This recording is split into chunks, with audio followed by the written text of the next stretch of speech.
everybody. We're at the end of day 4 here at COP.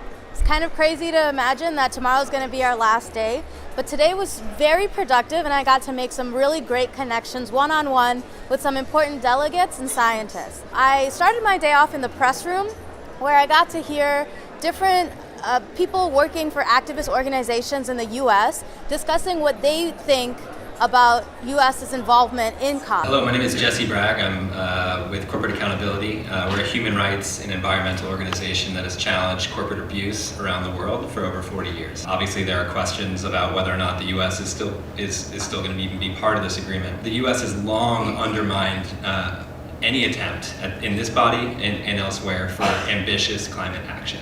And so the transition from the Obama administration to the Trump administration, while it, for many reasons outside of climate, has felt very real and intense for people in the States and around the world, it's important to note that so far, the biggest distinction is how blatantly obstructive the Trump administration has become. There's no credible reason for the U.S. to be in these talks at this point.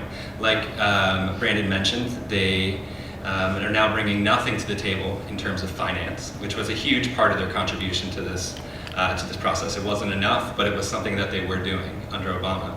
And they've made it very clear by rolling back over 50 domestic policies around climate that they have no interest in fulfilling their commitments to the Paris Agreement. And so we have to ask ourselves, what role are they playing now? It was interesting to hear from my fellow Americans. After that, I got to interview the head of the climate department in the Indonesian government. He deals specifically with adaptation, and he's been attending a lot of the adaptation negotiations.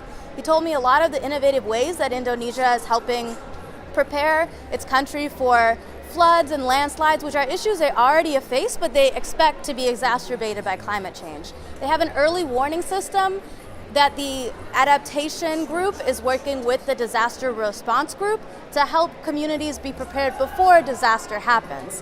Finally, I got to hear about a researcher in Peru who's working with an Amazonian native group who are doing preemptive migration. What is happening specifically in the case of Belén is that right now Belén is located on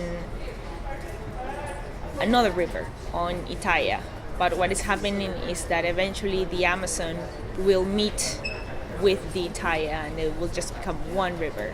And when that happens, Belén will no longer be on the Itaia River, but will be on the Amazon River, which is a much broader, bigger, faster river. And that's when the infrastructure of the buildings and the houses themselves will not be able to sustain the strength of the water anymore. So it's one of the few cases of preventive relocation. So today was really interesting because I got to see how people are working with climate adaptation and resiliency on the large scale and the small scale. I got to see how the government in Indonesia is working to make sure its community is protected and resilient. And I got to see how a community organizer in Peru is working with community members to make sure that they are resilient to an anticipated climate-related weather event. So today was a great day. I'm sad tomorrow is our last one, but I'm excited to see what tomorrow holds.